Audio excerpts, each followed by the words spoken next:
नमस्कार दोस्तों, आप सबका स्वागत है मेरे YouTube चैनल के ऊपर। और दोस्तों, आज की इस वीडियो के अंदर हम जानेंगे कि अगले हफ्ते मतलब अगला आने वाला जो हफ्ता है उसके अंदर मार्केट किस तरीके का रह सकता है और मार्केट के अंदर फिलहाल चल क्या रहा है, ये भी हम देखेंगे और डाटा पॉइंट्स को भी देखेंगे। ओवरऑल हम आज की इस वीडियो के अंदर निफ्टी और बैंक निफ्टी की डीप एनालिसिस करेंगे। दोस्तों, आप लोगों ने देखा है कि हम हर सैटरडे को अपनी डीप एनालिसिस करते हैं, पूरे हफ्ते के लिए करते हैं, और उसके बाद मंडे से लेके फ्राइडे तक जो भी हम बीच बीच में अपनी एनालिसिस डालते हैं वो केवल एक कंटिन्यूएशन होता है। तो मैं आप लोगों को समझा देता हूं कि जो हमारी एनालिसिस होती है, मेन एनालिसिस होती है, डीप एनालिसिस होती है, वो केवल और केवल हम सैटरडे को ही करते हैं, जो कि हमारी वीकली एनालिसिस होती है। तो मेन फोकस हमारा वहीं पर होना चाहिए, और बाकी जो व्यूज डालता हूं मैं वो केवल और केवल व्यूज होते हैं, एनालिसिस नहीं होती है। ठीक है दोस्तों, यहाँ पर हम देख लेते हैं पहले कि आगे बढ़ने से पहले कि हमने पिछले हफ्ते में क्या चर्चा किया था अपने वीकली निफ्टी व्यू के अंदर और मार्केट के अंदर कैसा हुआ। दोस्तों, पिछले हफ्ते का जो वीकली निफ्टी व्यू है उसकी वीडियो ये है, आपकी स्क्रीन के ऊपर दिख रहा होगा। यहाँ पर आपको हेडिंग भी दिख रही होगी, 7 सितंबर से लेकर 11 सितंबर के बीच में मैंने साफ साफ कहा था कि यहाँ पर मार्केट के अंदर एक कंसोलिडेट मतलब कंसोलिडेशन की एक्सपेक्टेशन है, और मैंने आपको पहले ही बता दिया था कि मार्केट के अंदर कंसोलिडेशन पूरा संभव है। और दोस्तों, देख लेते हैं कंसोलिडेशन अभी हुआ इस हफ्ते मार्केट के अंदर या फिर नहीं हुआ, और चेक कर लेते हैं। हम अपना चार्ट खोलते हैं, यहाँ पर ये निफ्टी का चार्ट है, वन डे का चार्ट है। और दोस्तों, यहाँ पर देख लीजिए आप कि पिछले हफ्ते मार्केट जो था आपका यहाँ पर था, और पिछले 5 दिन मार्केट ने केवल और केवल कंसोलिडेशन ही किया है। मार्केट के अंदर कोई भी ना तो अप ट्रेंड रहा और ना मार्केट के अंदर कोई भी डाउन ट्रेंड रहा। मार्केट ने फुल यहाँ पर कंसोलिडेशन किया है। अगर आप चेक करेंगे तो मार्केट एक रेंज में रही, मार्केट ने ये रेंज पकड़ी और एक ये रेंज पकड़ी। तो मतलब रेंज जो पहले थी ये वाली, वो पिछले हफ्ते और भी ज़्यादा छोटी हो गई। तो मतलब मार्केट के अंदर वॉलेटिलिटी कम होती जा रही है, और इसके पीछे का रीज़न क्या है कि मार्केट के अंदर वॉल्यूम की भी कमी हो चुकी है। आप पिछले हफ्ते का वॉल्यूम देखोगे तो वो एक डिक्रीजिंग मोड में रहा भी है, क्योंकि सारी की सारी कैंडल्स जो हैं वो मूविंग एवरेज जो यहाँ पे वॉल्यूम के ऊपर ब्लैक कलर की लाइन दिख रही है आपको, उससे कम ही है। तो वॉल्यूम भी यहाँ इंक्रीजिंग नहीं है, वॉल्यूम डिक्रीज हो रहा है। और मार्केट इसी वजह से बिना वॉल्यूम के मार्केट कहीं पे भी नहीं, ना तो ब्रेकआउट कर सकती ना ब्रेक डाउन कर सकती। ये नियम होता है, क्योंकि जब ट्रेडिंग ही नहीं होगी एक्सचेंज के ऊपर, सफिशिएंट हैवी ट्रेडिंग नहीं होगी, हैवी वॉल्यूम नहीं होगा, तो मार्केट की मूवमेंट कैसे मिलेगी। दोस्तों, वैसा ही हमने एक्सपेक्ट किया था कि कंसोलिडेशन होगा, और कंसोलिडेशन यहाँ पर हुआ भी है। जो दोस्तों हमने जो एनालिसिस किया था पिछले हफ्ते में वो एक्चुअली में सही हुआ। अब दोस्तों, फटाफट से हम इस हफ्ते के एनालिसिस के ऊपर चलते हैं, और सबसे पहले हम देख लेते हैं प्राइस एक्शन क्या कहता है। तो प्राइस एक्शन देख लीजिए, यहाँ पर प्राइस एक्शन पिछले 3 दिन से मार्केट ने अपसाइड मूव दिखाया है। तो अगर अपसाइड मूव दिखाया है तो वो एक प्राइस एक्शन क्या बोलता है, प्राइस एक्शन ये बोलता है कि मार्केट एक बुलिश, पिछले 3 दिन से मतलब मार्केट का जो डायरेक्शन है वो एक बुलिश डायरेक्शन है, हम ये बोल सकते हैं। पिछले 3 दिन का अगर लें तो, पूरे हफ्ते का लेंगे तो वो कंसोलिडेशन माना जाएगा, लेकिन हम पिछले 3 दिन का प्राइजेक्शन लेंगे, यहाँ पर एक बुलिश सिग्नेचर मिलता है।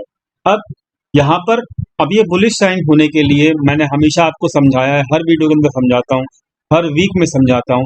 क्या समझाता हूँ कि कोई भी बुलिश या कोई भी बेयरिश कुछ भी मूव हो मार्केट के अंदर, तो दोस्तों वॉल्यूम सपोर्टेड होना जरूरी है। तो ये 3 दिन से मार्केट तो ऊपर जा रहा है क्या, लेकिन क्या यहाँ पे वॉल्यूम है? नहीं, वॉल्यूम दोस्तों नीचे ही जा रहा है। तो दोस्तों होता क्या है, जब वॉल्यूम सपोर्टेड मूव नहीं होता तो वो मूव सस्टेन नहीं कर पाता, और जहां से वो मूव शुरू होता है वहीं पर आके खत्म हो जाता है। ये एक टेक्निकल की बात है, और टेक्निकल्स फॉलो होते हैं मार्केट के अंदर। और इसी वजह से इस टेक्निकल पॉइंट के बेसिस के ऊपर ही मेरा खुद का ये मानना है कि क्योंकि ये वॉल्यूम सपोर्टेड नहीं है, ये अब 3 दिन का पिछला अपसाइड मूव, तो जो पिछला 3 दिन से जहां मार्केट था, मार्केट शुरुआत की थी मार्केट ने यहाँ पे, ठीक है। और ये जो पॉइंट है कहाँ से शुरुआत की थी हम चेक कर लेते हैं फटाफट से अपने कर्सर के थ्रू।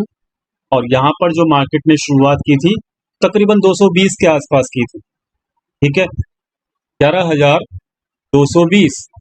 ये एक ऐसी शुरुआत थी जो पिछले 3 दिन पहले हमको मिली और मार्केट ने यहाँ पर 11,500 तक मार्केट ने मूवमेंट दिखाया। लेकिन ये जो मूवमेंट दिखाया वो दोस्तों मूवमेंट वॉल्यूम सपोर्टेड नहीं है, मैं आपको दिखा चुका हूं और आप खुद भी चेक कर सकते हो। यहाँ पे वॉल्यूम जो है डिक्रीजिंग मोड के अंदर चल रहा है, तो यानी कि जहां से शुरुआत होती है ऐसे मूव की, वो मूव वहीं आगे खत्म होता है। तो आई होप कि मुझे अगले हफ्ते के अंदर मार्केट इस लेवल के ऊपर दोबारा आता हुआ नजर आता है, बिकॉज ऑफ दिस टेक्निकल, जो भी मैंने आपको ये वाला टेक्निकल सिखाया।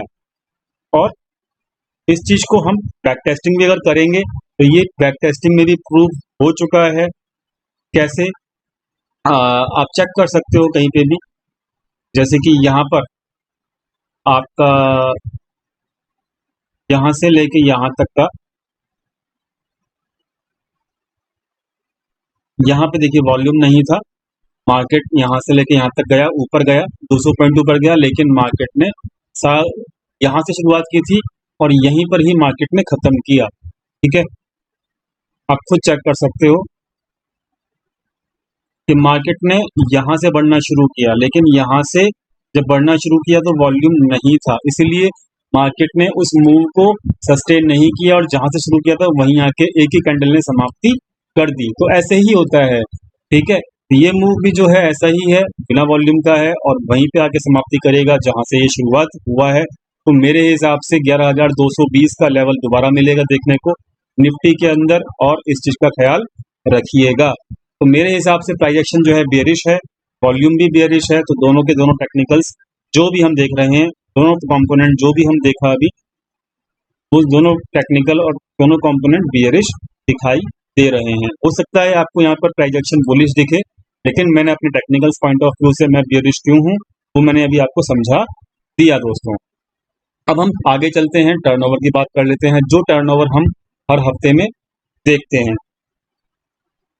टर्नओवर देखने के लिए दोस्तों हमें फटाफट से ये डाटा के ऊपर आना पड़ेगा, एक्सेल शीट के ऊपर, जो हम आपको हर हफ्ते दिखाते हैं। तो वो एक्सेल शीट जो है आपकी स्क्रीन के ऊपर आएगी। अभी 1 मिनट रुकिए, मैं आपकी एक्सेल शीट लेकर आता हूँ आपकी स्क्रीन पर। जी हाँ, ये आपकी एक्सेल शीट जो है टर्नओवर की, वो हमारी स्क्रीन के ऊपर आ गई। अब ध्यान से देखिएगा, अब आपको यहाँ पे लगेगा कि टर्नओवर यहाँ पे राइज हो रहा है। ये दोस्तों एवरेज टर्नओवर है, यहाँ पर पूरी प्लानिंग समझिएगा तभी आपको पूरा खेल समझ में आएगा। निफ्टी राइज हुआ, आपको लगेगा एवरेज टर्नओवर भी राइज हो रहा है। ध्यान से देखिएगा कर क्या रहे हैं बड़े प्लेयर। बड़े प्लेयर क्या कर रहे हैं, यहाँ पर आप पिछला बैक टेस्टिंग करके देखोगे, जैसे ही मार्केट 11,500 के आसपास आता है, तो जो उनका नॉर्मल टर्नओवर होता है, जो कि ये वाला टर्नओवर है, ठीक है, ये टर्नओवर जो कि 49 आपका 49,000 के आसपास है, आपको दिख रहा होगा आपकी स्क्रीन के ऊपर, ठीक है। ध्यान दीजिएगा कर क्या रहे हैं बड़े प्लेयर, मार्केट को रेंज बाउंड रखने के लिए जैसे ही 11,500 के आसपास आता है, मार्केट का टर्नओवर वैसे ही डिक्रीज कर दिया जाता है, ठीक है, और फिर मार्केट को दोबारा से नीचे के लेवल के ऊपर लाया जाता है, ठीक है। और वहां पर आप चेक कर सकते हो कि जैसे ही फिर दोबारा नीचे के लेवल के ऊपर आता है मार्केट, फिर दोबारा से मार्केट को वॉल्यूम के साथ ऊपर, मतलब टर्नओवर को इस हिसाब से मैनेज किया जा रहा है कि मार्केट एक रेंज में रहे। कैसे कि आप देखो यहाँ पे 449 के ऊपर क्लोजिंग दिया, जैसे ही ऊपर के लेवल के ऊपर मार्केट आया तो टर्नओवर दोबारा से डिक्रीज हो गया। यहाँ पर मार्केट 11,500 के ऊपर आया, टर्नओवर दोबारा से डिक्रीज हो गया। तो हो क्या रहा है, यहाँ पर भी देखो, यहाँ पर मार्केट ऊपर के लेवल के ऊपर था, यहाँ पर टर्नओवर हैवी था, लेकिन उसके बाद क्या हुआ, टर्नओवर डिक्रीज हो गया।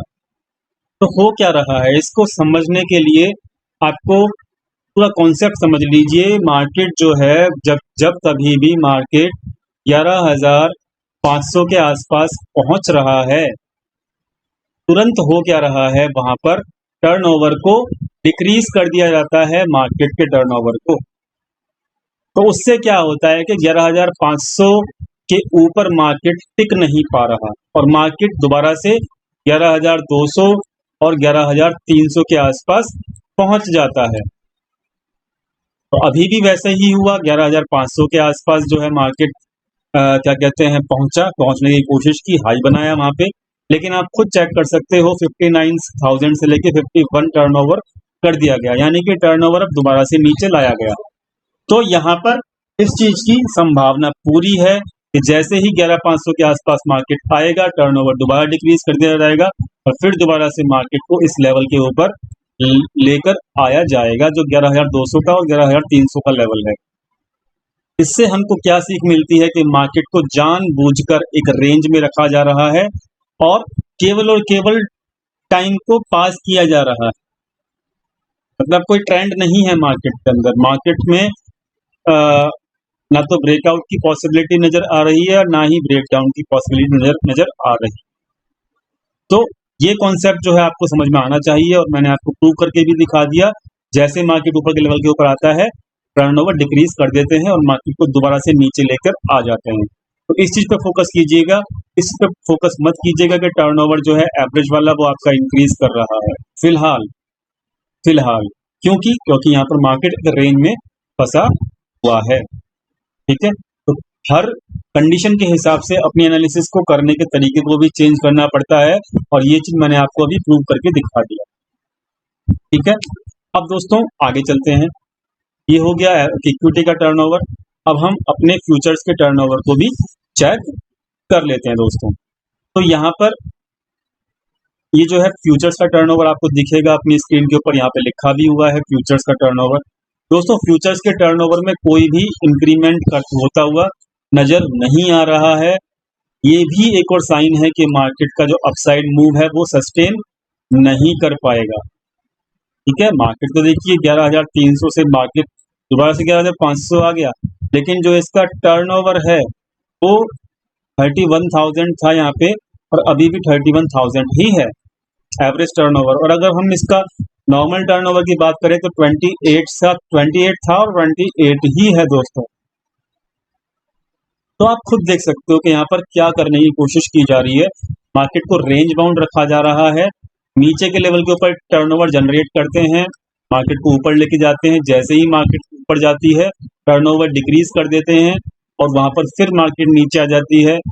फिर जैसे मार्केट नीचे आएगी टर्नओवर फिर बढ़ा देंगे, फिर मार्केट ऊपर। मतलब टोटली मार्केट को एक रेंज में जानबूझ के रखा जा रहा है और ये बात आपको समझनी पड़ेगी दोस्तों। ठीक है, यहाँ पर टर्नओवर हमको पिक्चर क्लियर कर रहा है और प्राइजेक्शन के हिसाब से तो ऑलरेडी मार्केट रेंज में चल ही रही है 17 जुलाई से। ठीक है दोस्तों, फटाफट से हम आगे बढ़ते हैं और अगली कड़ी को जोड़ लेते हैं। अगली कड़ी क्या है दोस्तों? अगली कड़ी ये है कि हम लोग, एक मिनट रुकिए, ये एक्सपोनेंशियल मूविंग एवरेज को लेके आए हैं, आपके लिए दिखाना चाहते हैं कि एक्सपोनेंशियल मूविंग एवरेज के अंदर हो क्या रहा है। दोस्तों यहाँ पर 20 डेज का एक्सपोनेंशियल मूविंग एवरेज है और जो इसकी क्वालिटी होती है वो क्या क्वालिटी होती है 20 डेज की मूविंग एवरेज की। निफ्टी के स्पेशली केस के अंदर मैं आपको बता देता हूँ कि 20 डेज के मूविंग एवरेज के आसपास मार्केट कंसोलिडेशन करती है और ये बहुत लंबा कंसोलिडेशन चल सकता है। जैसे कि पास्ट में आपने देखा कि 20 डेज का मूविंग एवरेज है और मार्केट ने यहाँ पर बहुत कंसोलिडेशन किया और उसके बाद जाके मार्केट एक ब्रेकआउट देता है। जैसे कि मार्केट के अंदर ब्रेकआउट आया और ये वन डे के चार्ट के ऊपर आपको देखने को मिल रहा है मतलब। तो आप देख सकते हो कि कंसोलिडेशन किया गया पास्ट के अंदर और यहाँ पर फिर उसके बाद ब्रेकआउट आया। और दोस्तों अब देखिए क्या हो रहा है, यहाँ पर फिर दोबारा से 20 दिन के मतलब 20 पीरियड्स के मूविंग एवरेज के आसपास आप खुद चेक कर सकते हो यहाँ पर क्या हो रहा है। यहाँ पर फिर दोबारा से कंसोलिडेशन चालू हो चुका है 20 डेज के मूविंग एवरेज के आसपास। अभी कितना लंबा चलेगा मार्केट में और उस कंसोलिडेशन के बाद क्या होगा, ब्रेक ब्रेक डाउन आएगा या फिर ब्रेकआउट आएगा, ये मार्केट खुद बताएगा अपने को।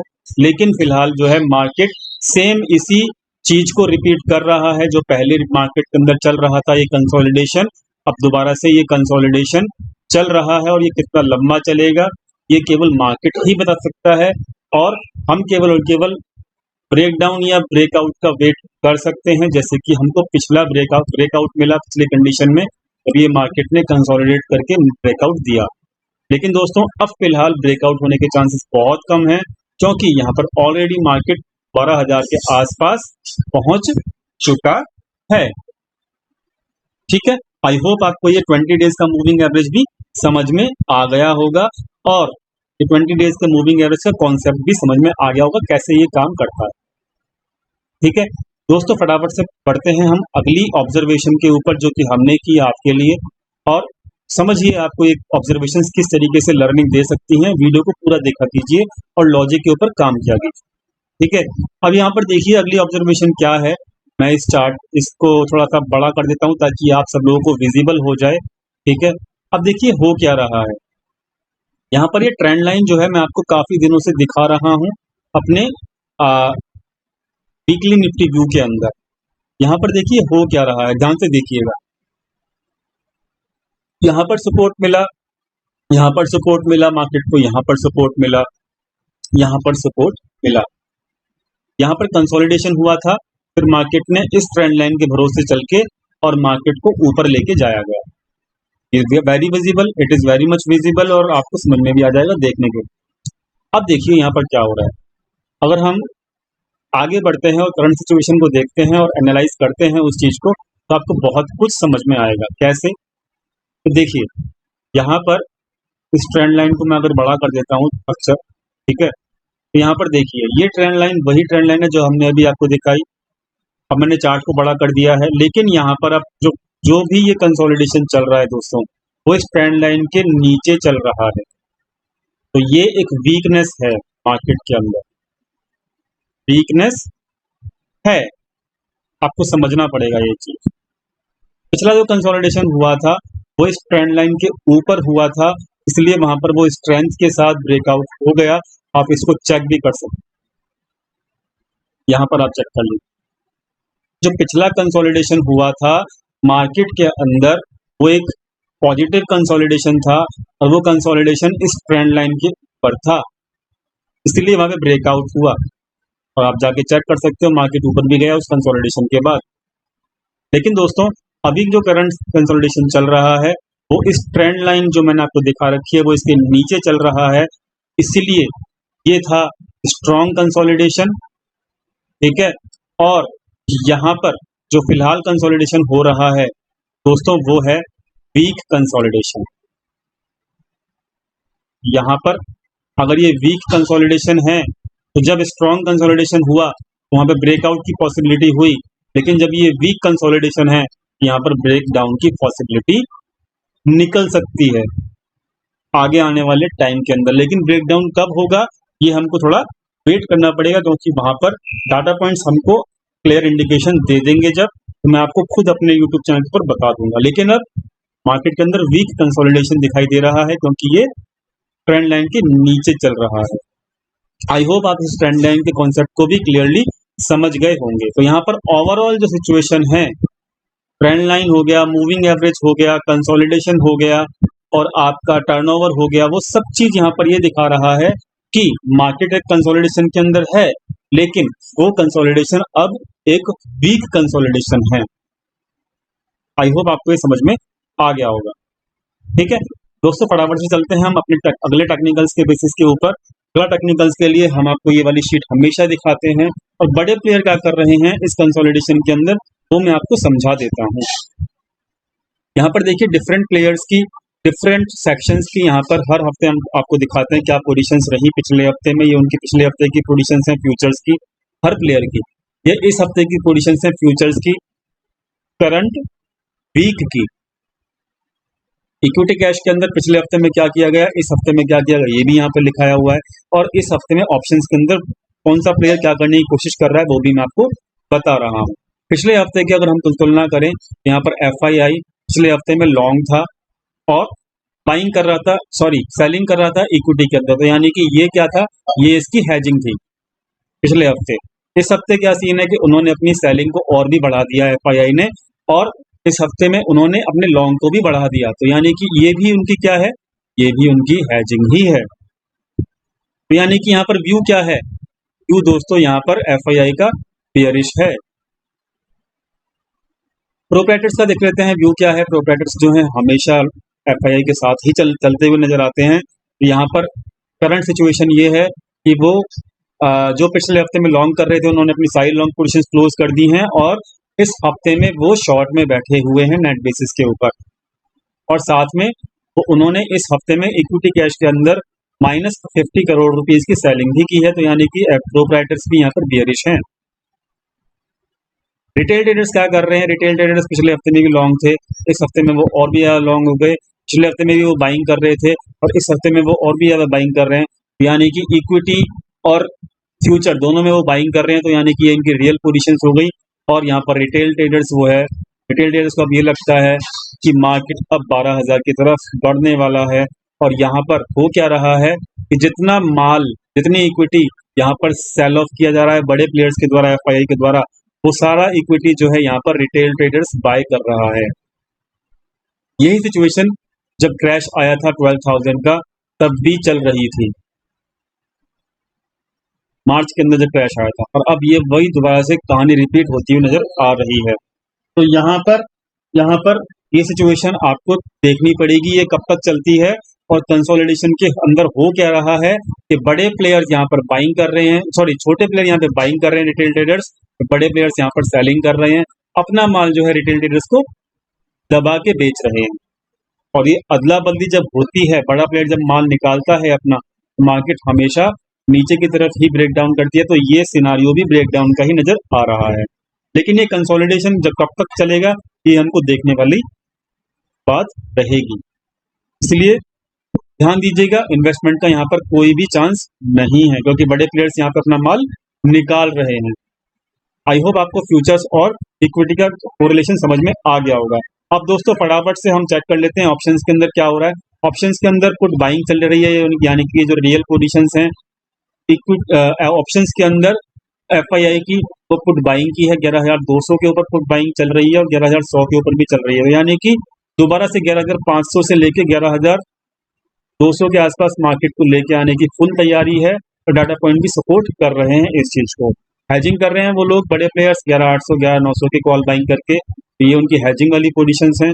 प्रोप्राइटर्स जो हैं वो कॉल राइटिंग कर रहे हैं दबा के 11,500 11,600 के ऊपर, ये भी बेरिश है, FI भी बेरिश है। रिटेल ट्रेडर दबा के पुट राइटिंग कर रहा है, कल उसने संभाल लिया मार्केट को, जैसे जैसे करके 11,400 नहीं टूटा, तो अब ये और भी ज्यादा कॉन्फिडेंट हो चुके हैं, और यहाँ पर इस कॉन्फिडेंस को आप इनके इक्विटी के अंदर भी देख सकते हो। तो ओवरऑल सिचुएशन क्या है, ओवरऑल सिचुएशन ये है कि FII और प्रोप्राइटर्स और DII कुल मिला के तीनों बड़े प्लेयर जो हैं वो बियरिश हैं, और अकेला रिटेल ट्रेडर्स यहाँ पर बुलिश है। तो अब आप खुद समझ सकते हो कि मार्केट किस तरफ जाएगा, मुझे बताने की यहाँ पर कोई भी आवश्यकता नहीं है, मार्केट जो है बड़े प्लेयर्स के हिसाब से ही चलता है। आई होप आपको यहाँ पर ये सारी पॉइंट क्लियर हो गया होगा। दोस्तों फटाफट से चलते हैं हम लोग ऑप्शंस के ऊपर, ऑप्शन चेन के ऊपर। ऑप्शन चेन को वैसे मैंने आपको समझा ही दिया है पिछली पुरानी वीडियोस के अंदर, लेकिन हम यहाँ पर चेक कर लेते हैं फिलहाल यहाँ पर क्या एक्टिविटी हो रही है। एट द मनी के ऊपर आपको यहाँ पर चेक कर सकते हो कि कॉल राइटर्स एक्टिव हैं, पुट राइटर्स भी एक्टिव हैं, लेकिन ये पुट राइटर्स है कौन, मैंने आपको बता दिया, ये रिटेल ट्रेडर हैं। यहाँ पर देखिए 10,700 के ऊपर पुट बाइंग है, 10,800 के ऊपर पुट बाइंग है, 11,000 के ऊपर पुट बाइंग है, 11,200 के ऊपर भी पुट बाइंग है। तो ये पुट बाइंग चल रही है, तो ये कौन कर रहा है, ये FII कर रहा है। ओवरऑल रिटेल ट्रेडर्स को लगता है मार्केट ऊपर जाएगा, और FII को लगता है मार्केट नीचे जाएगा। मार्केट कौन सी दिशा तय करेगा ये आप खुद समझदार हैं, FII के हिसाब से ही मार्केट जाता है। तो ओवरऑल ऑप्शन चेन भी है जो वो भी यहाँ पर बेयरिश है मेरे हिसाब से। तो मैंने आपको कल वाली वीडियो के अंदर समझाया भी था ऑप्शन चेन क्यों बेयरिश है, इसलिए मैं इसको लंबा नहीं खींचने वाला हूँ। ठीक है, बड़े प्लेयर्स यहाँ पर प्रोप्राइटर्स हैं, प्रोप्राइटर्स भी यहाँ पर बेयरिश हैं, एफआई भी बेयरिश है। रिटेल ट्रेडर केवल यहाँ पर पुट राइटिंग कर रहा है क्योंकि एक बुलिश का साइन है रिटेल ट्रेडर्स के पॉइंट ऑफ व्यू से। अब हम चेक कर लेते हैं क्या क्या लेवल रहेंगे और क्या क्या मार्केट किस तरीके से निफ्टी और बैंक निफ्टी के लेवल्स आपको मिल सकते हैं देखने के लिए। दोस्तों उसके लिए मुझे 15 मिनट का चार्ट यहाँ पर ओपन करना पड़ेगा और यहाँ पर 15 मिनट के चार्ट के ऊपर मैं आपको 1 घंटे के चार्ट के ऊपर दिखाता हूँ ताकि आपको लेवल्स क्लियरली नजर आ जाएं।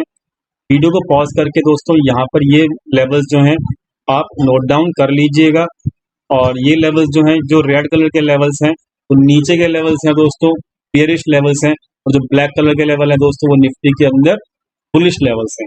और ये जो 11600 का लेवल है ये एक पाइवट पॉइंट का लेवल है। एंड आई होप कि आपको समझ में आ गया होगा मार्केट किस तरफ जाएगी हमारी एनालिसिस करने के बाद। ये हो गया निफ्टी के लेवल जो आप वीडियो को पॉज करके नोट डाउन कर सकते हो और यूज कर सकते हो। और मैं आपको दिखा देता हूँ कि बैंक निफ्टी के लेवल्स भी क्या हैं। बैंक निफ्टी के लिए मैं आपको यहाँ पर चार्ट थोड़ा बड़ा कर देता हूँ। तो नीचे के लेवल है रेड कलर के लेवल्स, ये बैंक निफ्टी के लिए जो हैं ये एक बेयरिश लेवल्स हैं और ऊपर के लेवल जो ब्लैक कलर के लेवल्स हैं ये बुलिश लेवल्स हैं। वीडियो पॉज करके आप लेवल्स को नोट डाउन कर सकते हो। मेरी आपको राय यही है, मार्केट जितना ऊपर मिले आपको 500 के आसपास 11500 11600 के आसपास मिले, 11500 या 11550 के आसपास मिले आपको मार्केट, देन आप सेल ऑन राइज ही कीजिएगा, आपको बेनिफिट होगा। यहाँ पर बड़े प्लेयर्स अगर बेयरिश हैं तो हमको सेल ऑन राइज ही करना चाहिए। आई होप आपको ये वीडियो समझ में आई होगी।